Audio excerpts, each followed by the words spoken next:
because the more that you look and understand who Jesus is, the more that you're going to act like Him. The more that you're going to reflect on who He is, that's going to run over and reflect and be who you are. You ever been around friends before and they act a certain way and you start picking up their mannerisms? You see your kids and you're like, well, they're not acting like themselves. You meet their friends and say, oh, that's who they're acting like. Because they spend time with them. They concentrate on who they are and how they act. And that's exactly what this scripture, and that's exactly what we need to understand today, that we need to keep looking and staring at Jesus.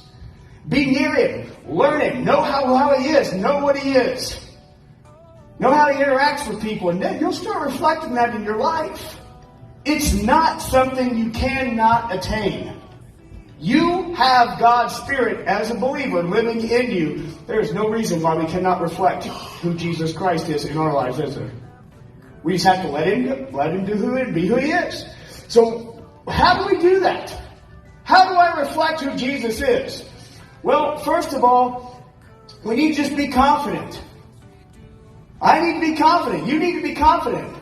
Not in a prideful way, not who we are, but in verse 12 it says, therefore, since we have such a great hope, we are very bold.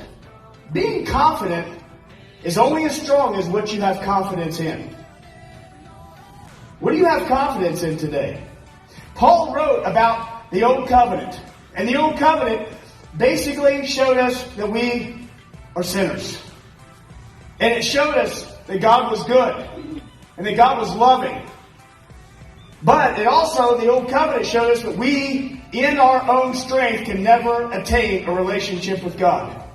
It cannot be done within us. I don't have it in me because of who I am. You can't have it in you because of who you are. That's not an insult. That's just who we are.